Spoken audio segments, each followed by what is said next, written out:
What do you know? One of Mark Carney's top priorities first week back in Parliament is to take away the free speech of Canadians. This is from today. Proposed anti-hate legislation could help police in cloudy areas. The bill is slated to include 3 new hate-related criminal code offenses: willful intimidation, obstruction, and standalone hate occurring near places of worship. So bottom line, this is going to give law enforcement more tools in their toolkit to charge people who are protesting. I don't care what your cause is, it gives them a whole bunch of more tools to charge you more for protest. For those unaware of what happened at the trucker convoy, we have people like Tamara Litch and Chris Barber and others being charged with mischief, criminal mischief, for their protest in Ottawa. Think what you want of that protest, but the government, the Crown prosecutors, are clearly trying to make examples of these people for political reasons. They're even going as far as trying to take Chris Barber's truck and destroy it because it represents the freedom movement. And I bring this up because this is a perfect example of how these laws are actually enforced and how power actually works. If the government doesn't like you and your protest movement, or if certain groups don't like your protest movement, they will go above and beyond to use these different tools to punish you and even try to destroy your property and treat you like a criminal.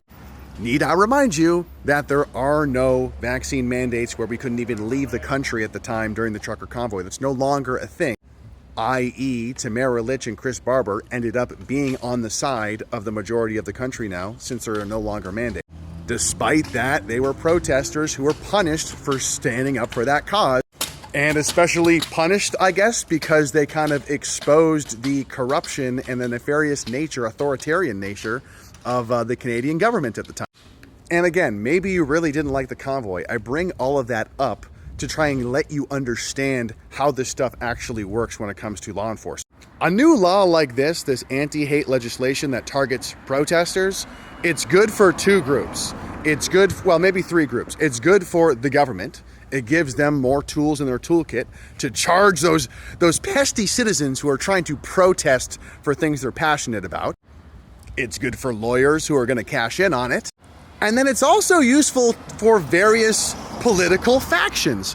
It's going to be, if this, God forbid, if this passes, it's going to be actually very good for both Palestine supporters and also Israel supporters. It's going to give them all these tools to try and war with each other using lawfare in various ways. Oh, I'm going to charge them for this, I'm going to charge them for that.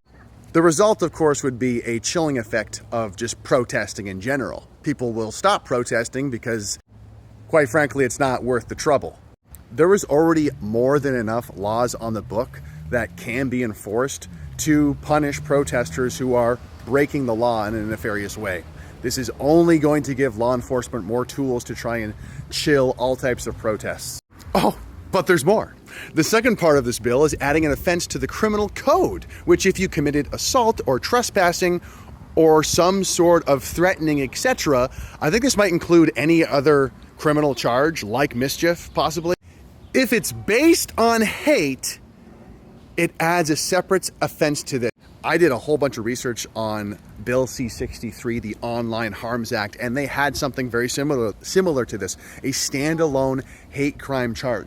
This is, once again, just another tool in the toolkit to further punish somebody that the government potentially doesn't like, or if a political faction doesn't like a certain person, they can say, oh, well, actually, this is based on hate as well, just to add more lawfare onto that person to punish them even more. And some people might say, Greg, what do you mean? Isn't hate a bad thing? If you are protesting something, chances are you hate something that's going on. You might hate this side, you might hate that side, but if you're protesting, it's pretty safe to say that there's something going on that you do not like and that you could probably argue that the person hates. And this is the problem when you throw this word hate around. You know, if you love something, you want to protect it, you're going to hate the thing that's attacking the thing that you love. So this is very clearly a power grab for the government to weaponize against people that they don't like or that some sort of political faction doesn't like. We're already seeing this with trucker convoy folk. And even if you don't have sympathy for the trucker convoy people, you should realize that it's setting a terrible precedent where the existing laws are being used to criminally charge people who are peacefully protesting. But there's even more, because the way they're framing this new bill already is, many are questioning, is it going far enough? Is this bill going far enough? And in the very biased, propagandistic CTV News report, of course, they featured the one and only, this guy does not look good these days, the one and only Bernie Farber, the head chair or the original chair of the Canadian Anti-Hate Network. You cannot find a more openly partisan organization than the Hate Network. They've openly said that they only target the far right and that they're proudly anti-fascist. This is a government-funded organization. Anyway, Bernie's whole spiel here was, we need to focus on the online hate too. So obviously this is a free speech issue. Obviously they're trying to anchor the conversation with, well, we need to apply this to protests, but is it going far enough? Should we take away freedom of speech online as well? And this is exactly what these corrupt bureaucrats do. They take. They're trying to take more and more of our rights away. And they do that incrementally by setting the frame of, well, we're going to police protests more. It's just a question of whether or not we should take your freedom of speech away online. And then once we fight against the online censorship stuff, then they'll be like, okay, good, we had a free speech win, even though we're still left with this bullshit that's going to have a chilling effect on protests across the country. The Conservative Party, Pierre Polievre, you better come out against this. And I don't have faith. I don't think they are. Because if you didn't know, this Conservative Party is very pro-Israel. So they're going to want to use this bill against the Hamas protesters. And so they're probably going to be very sympathetic to this bill. This is the free speech party, apparently. But because they don't like certain protesters, yeah, let's just start to chip away at the freedom of speech of all Canadians.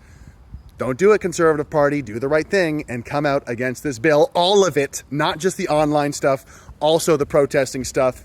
I'm actually working on a documentary all about free speech in Canada. It mentions the Canadian Anti-Hate Network, so you best believe I'll be talking a lot more about it.